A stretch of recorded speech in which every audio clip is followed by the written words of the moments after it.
Okay, what I noticed lang is, I think everyone is to control this episode. Parang masyadong may takot ng konti. It's just understandable naman in a competition. Kahit ako naman may takot kapag nasa competition. Pero they have to, I think, have a little faith in their performances more. Kasi feeling ko masyadong tight. So, pwede pang mas let go ng konti for both.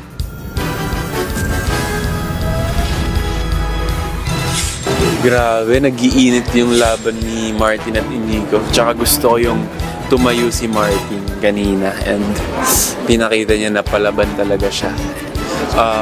Masasabi ko lang sa performance muna ni Martin, sobrang consistent niya sa mga performances niya, sobrang linis. And yun nga, katulad ng sinabi ko, naghanap lang talaga ako ng mas more pa din. Kasi, syempre, nasa top 6 na tayo. So, kailangan paangat ng paangat. Mas tumataas na din yung expectations naming panties. And, kay Inigo naman, nagulat ako kasi baliktad naman sa kanya. Kasi, hindi ako nag-expect sa kanya.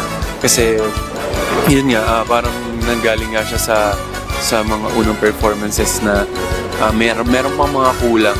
Doon talaga ako nagulat umpisa nung sa duets nila ni Jong.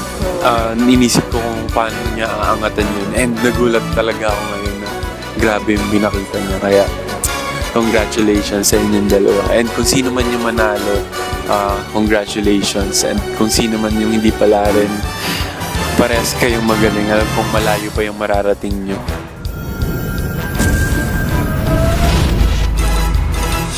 Ang tapatin ni Kay at Hana ay grabe talaga. Iba na talaga yung labanan ngayon dahil paunti na sila ng paunti. Nag-enjoy ako sa performances nila.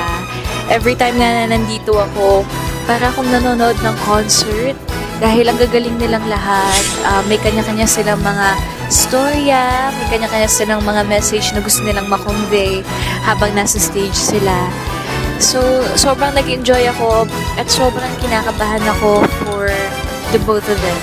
So, ako personally, nahihirapan na talaga din ako dahil wala, pareho silang sobrang galing eh. Pero kayo, sino bang pambato ninyo? Ayan na lang ang tatanong ko sa inyo. Comment down below.